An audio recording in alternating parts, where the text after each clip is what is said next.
What is that bell end doing?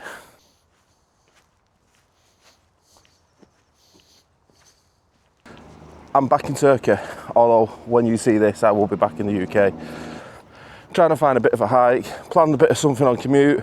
It's currently just turned 7 AM. I did originally set off at 6:30, but my map was lovely and decided not to download it itself.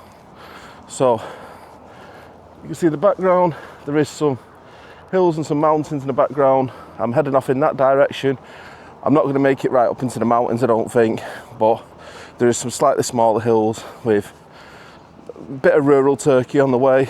So I'm going to go and explore that, show you a little bit of what it's really like to live here and what the people who live here, you know, what their conditions are like and how they live.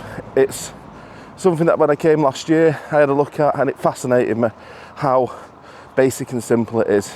It's very much for me like living the dream. They live off the land, they've got their own bits of farmland, their own little huts or shacks or little small houses. Some people are living in tents.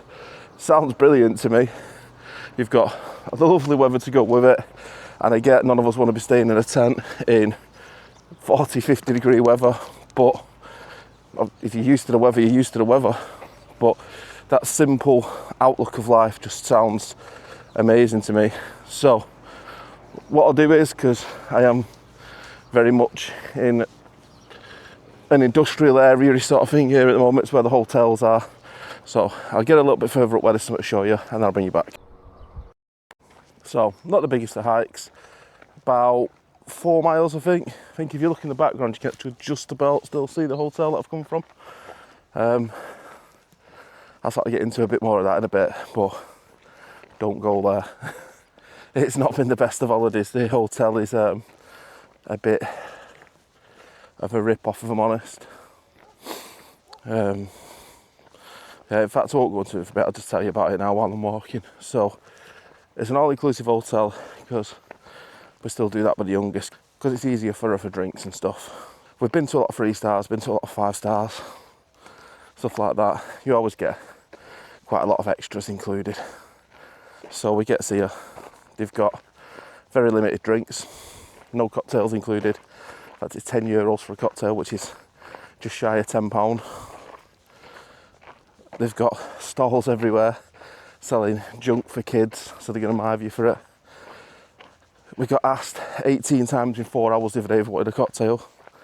They've got a tattooist on site, which comes and asks you if you want tattoos throughout the day. They've got photographers that do the same. They've got people walking around with parrots, sticking on kids' shoulders and expecting you to pay them money. It's not like anything I've ever seen before, and that's just scraping the surface. That doesn't touch on the fact that part of the hotel that we should be able to use, we're not allowed to because we're booked with a different provider. It doesn't touch on the fact that certain areas we're even more limited on drinks to literally just beer or wine because we're booked with a different provider. It doesn't cover the fact that my daughter physically shakes trying to go for anything to eat because they give you an hour and a half for a full hotel's worth of guests to cram into a tiny little restaurant and basically fight over food, which, to be fair, is very, very low quality.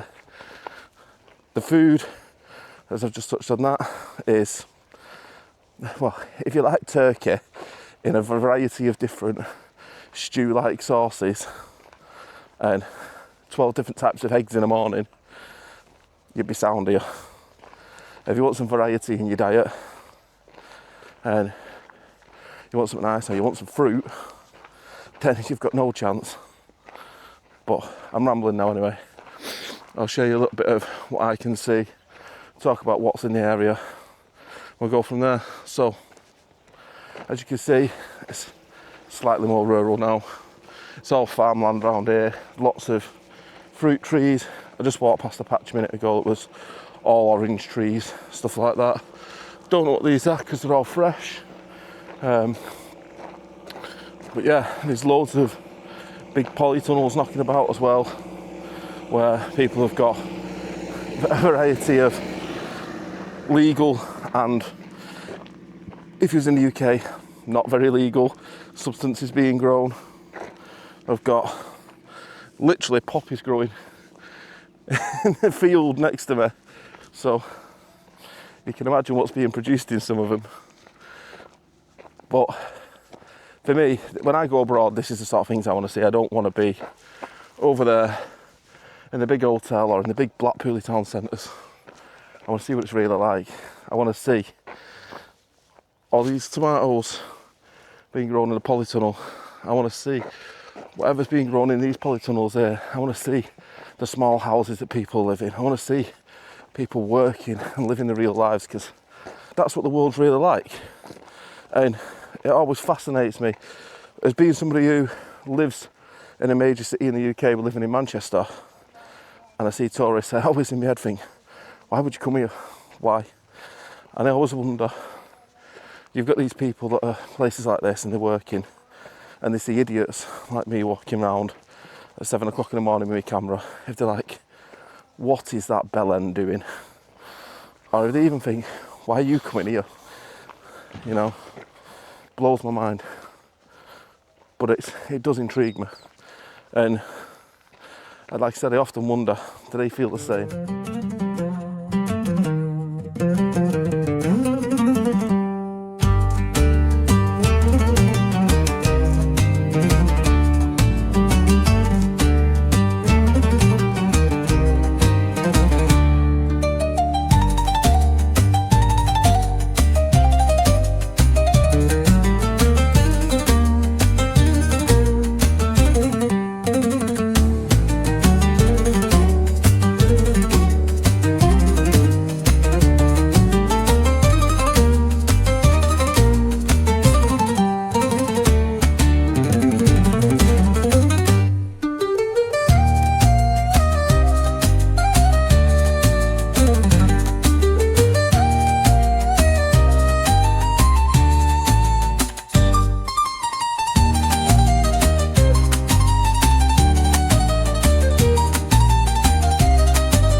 I think where I am, and I'll show you something in a minute, it really highlights the problem with the tourist industry.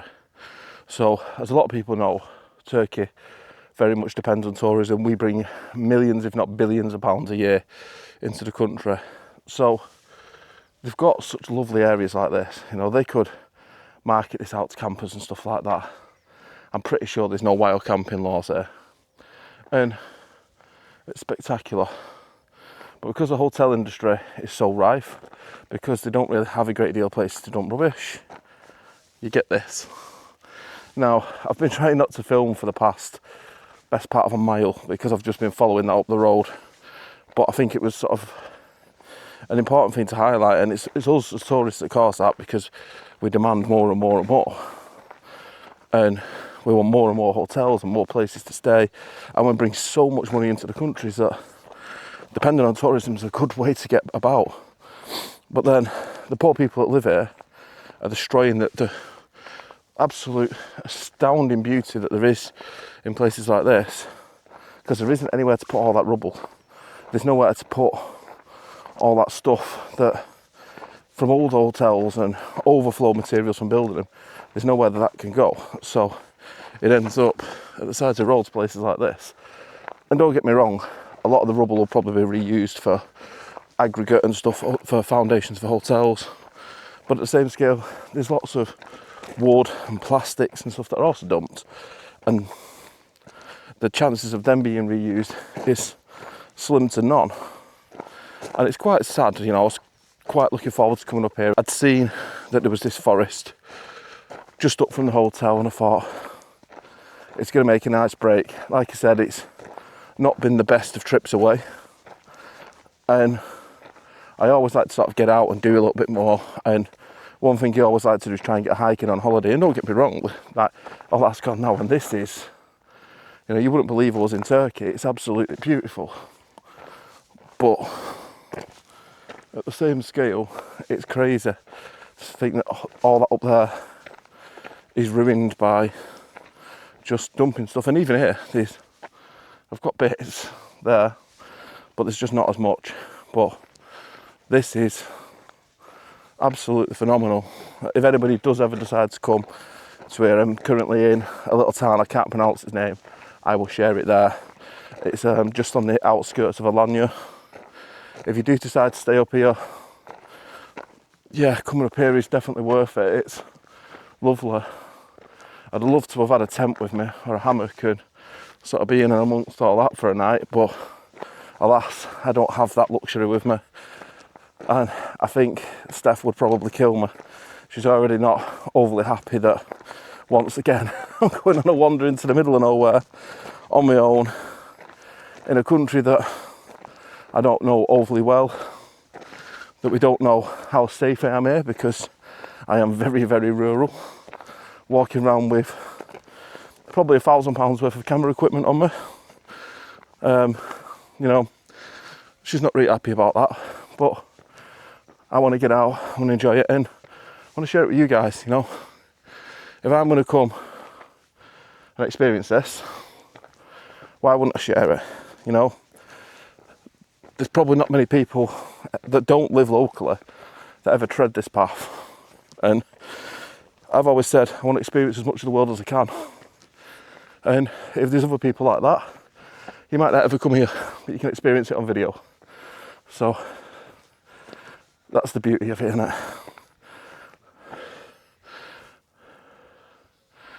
Wow, yeah, absolutely lovely.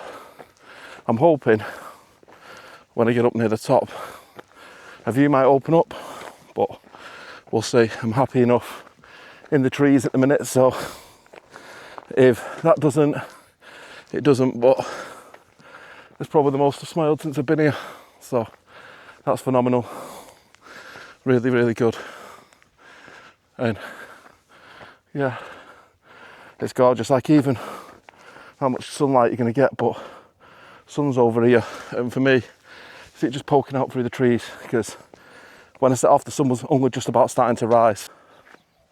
So I said I wanted a bit of a view, and that's what I've got. There's not a great deal this way. You can just see right in the distance, that's the sea. That's actually where my hotel is, right down there. But if you look this way, that's the sun. Right up in the mountains, where I said I wanted to be. Not quite over there in the distant ones, but without anything like a headlamp on me to set off early enough, it'd just be too dangerous for me to get up there.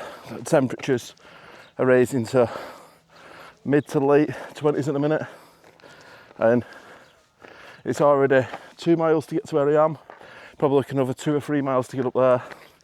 It's currently 8 o'clock, so I think you'd probably be looking at 10ish before you've got there, and then you've got to come back, so you'd be looking at 3-4 o'clock before you're back. So you'd be all day in blistering heat with no real water sources, because I've checked up there,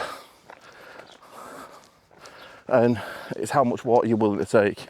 I've got about 1.5 litres with me, and that'll be gone by the time I'm back. So, you know, I've got chickens. At this point, I was actually asked by one of the locals if I'd stop recording. I was quite high up in the hills as well. He asked me to stop recording, respected his wishes. Genuinely really nice bloke. He called me over when I got up there. I'll admit that it was quite scary when he shouted, "Oi, white man," and then said, "We don't get many of your kind round here." But then he was brilliant. He took me up. We went to see his house. I had a bit of a look in there. I looked around his little farm at his animals and all of his fruits and vegetables he was growing. He gave me a coffee. I was up there for a good half an hour or something like that with him. But yeah, he was really, really humbling and really, really welcoming. He offered me a lift down because he thought I'd got lost because I was that far out. But yeah, out of respect for him, respect for the area, I didn't record that bit. I must say, the reception I'm getting from the locals up here has been really, really good. People just saying hello to me. It's obviously, it's a lot more different than the town. People are trying to sell me stuff and make a living, but it's nice seeing that real side of it and seeing the real people. So currently on the way back down now anyway. So Forest was in. It's just up that direction. I don't know how well you're going to be able to see me because of the sun, because it's rising now. But we're back on the road, but still surrounded by all the farm bits, which is really cool. But yeah, there's some, I don't know if you can see the houses behind me, but there's some really good sized houses up here. There's obviously farming in Turkey, you must be doing alright for yourself. There's a pub with a couple of houses in it that's just near our hotel called Big Ben, and that's in what looks like it was going to be apartments or a small hotel or something that was never finished. So the top 3 stories of it, just your pillars, your concrete floors, there's no windows or anything in it. It still has bits of scaffolding inside it and some old bits of net that's coming off.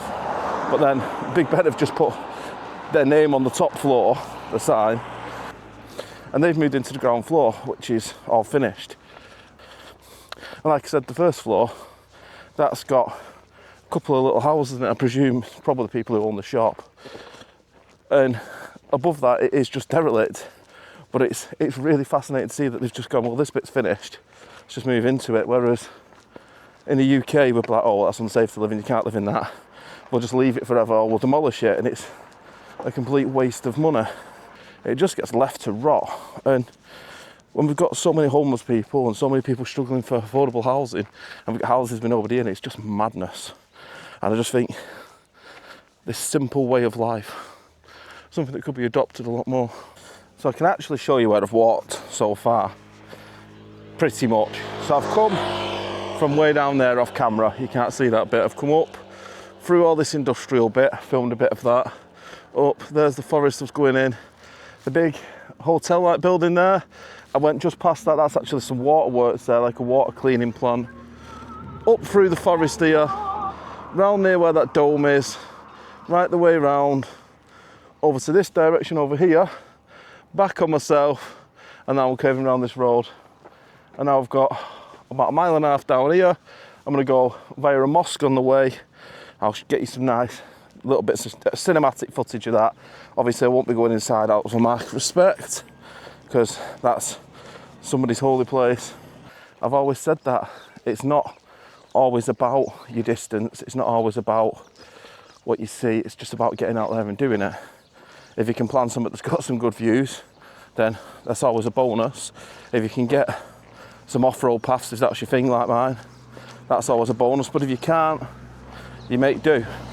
All I've wanted for the past week while we've been here is to go on a hike, and I've been itching to get out. Best I could make, I've dealt with it. It's a good hike, I've enjoyed it. It's been nice to see how people live. I've talked to a few locals off camera. I've had some lovely weather, some amazing blue skies. I can see the sea in the distance, and I've even managed to find a bit of a forest. So what more could you want?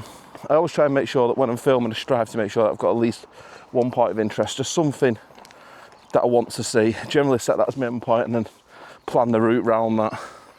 I did have a slightly bigger hike planned, but I wasn't up for a 12 miler in this heat. So unfortunately, that was a no-go. But there is a bit of a river that actually runs through that forest, but it's quite far down into the main town. It's amazing how much trust people have in each other. Can you imagine if you did that where I live in Manchester? There'd be no oranges left. And it wouldn't even be people eating them, it'd be kids pulling them off and throwing them at each other. So it's really cool that they can trust each other to see, look, some of the oranges are still on it. And it's great they can trust each other to do that.